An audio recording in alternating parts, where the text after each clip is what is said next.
Hello, this is Leslie Lee, and welcome to Simply Tarot, where I give intuitive advice to empower your life. This is a reading for the water signs for the week of November 27th through December 3rd. This is a reading for Cancer, Scorpio, and Pisces. This is a general reading, so not everything will resonate with everyone. I do encourage you to watch your moon and rising sign videos for this week for better clarity. Also, I'll have the timestamps below for your convenience. Okay, let's start with Cancer. Cancer, this is a week to take a leap of faith in matters that are important to you, especially with the work, career, and finances. Possibly even matters of the home. It's time to kind of look at your situation and figure out where you can move forward and take a chance. You are seeking a return on your investments. You are seeking the success and achievement for your efforts, and that will come, especially in due time, especially if you've been putting in the work. But this week requires you to do something different, something that you probably didn't consider before, or probably something that you're even afraid to do.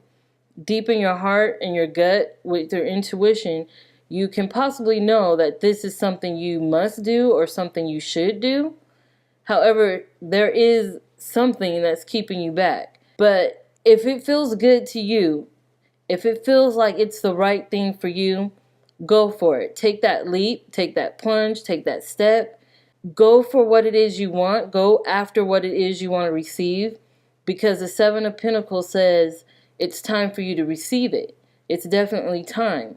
Whenever that card comes up in a reading, I know the person has been doing hard work.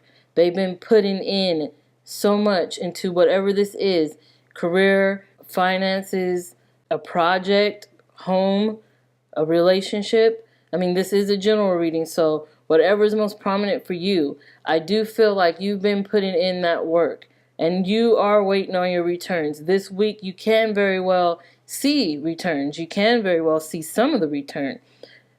However, there is going to be a leap of faith that's needed from you.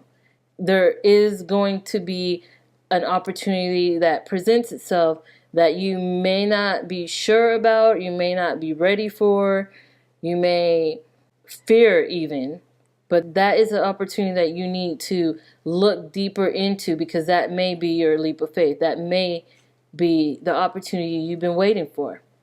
Okay, moving on to Scorpio. Scorpio, you have the Queen of Wands and the Oracle card, Flexible. Now, the Queen of Wands can represent a fire sign, a Leo, Aries, Sagittarius. I do feel Leo is more prominent, but this is a general reading. So you may be dealing with this person. This person may be significant to you or may influence this week somehow for you. This person may very well even be the result of you needing to be flexible. But speaking generally, the Queen of Wands talks about your inspiration, being inspired, having that fire up under you to kind of push you into a direction or towards an opportunity. However, you will need to be flexible in order for that to be successful for you this week. Now, I'm sure that you will have success either way it goes, no matter what you do or how hard you work. But the best way, the easiest route to take is to be flexible in the situation. You will have to balance a few things. You will have to possibly multitask. You'll be pulled in one direction and another, probably by this Queen of Wands, who can be a fire sign, or someone with the fiery, passionate energy as well. It can be a boss. It could be friends for a group project. It could be whatever is most prominent to you. You will need to be flexible this week. And this is in result to your inspiration. You have a lot of things brewing. You have a lot of ideas. You have a lot of things you want to get out there, put out there. And in order for that to be as successful as you envision it, try to be flexible. Try not to hold on too tight to what it is you think you should have, or what it is you think you should do, or what you need to let go of. Like, just be open to the possibilities. I feel go with the flow is important here. Okay, moving on to Pisces.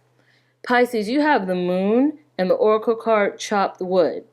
Now, this represents your energy, not only your intuition, not only your intellect, not only the illusions, but your energy. That's what I feel. That's the word that came to mind.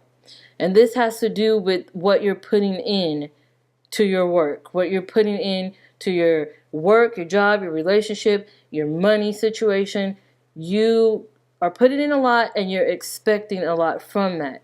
However, chopped wood asks you to be a little more conservative, a little more reserved, a little more humble in your approach, because you're putting in so much that you're kind of looking at the big picture and missing all the little details. I don't mean that literally necessarily. I mean, you can apply that literally. You're looking at the finish line before you see all the steps that needs to be taken before you get there. And that is something that you will have to work on this week, because there is beauty in taking it step by step. There is beauty in that, because you will receive the most. You will receive the strongest information, ideas, energy. You will receive the most from taking it easy, going step by step, doing the small things, not just the big things, and not worrying too much about the big picture, the finish line, or the end result. It's definitely time to just work on the little intricate details that sometimes go unnoticed, that people sometimes overlook. So definitely use that intuition, because the moon card is strong on intuition, but also balance your energy, kind of rein that energy in, because you are possibly a visionary, a forward thinker, and you may possibly see that finish line very clearly in your mind's eye, and you can make it a reality. In fact, I believe you are making it a reality. But just don't forget to take note of the things that's happening around you in the present right now, so you don't miss anything important, especially the beauty that surrounds you, the beauty in learning and going little by little, step by step. So I want to thank you for watching, for liking, for commenting, for sharing, and thank you for subscribing as well. If you haven't subscribed yet, please consider doing so. I will have more of these videos up soon, and I wouldn't want you to miss anything. So once again, thank you, and you will see me soon.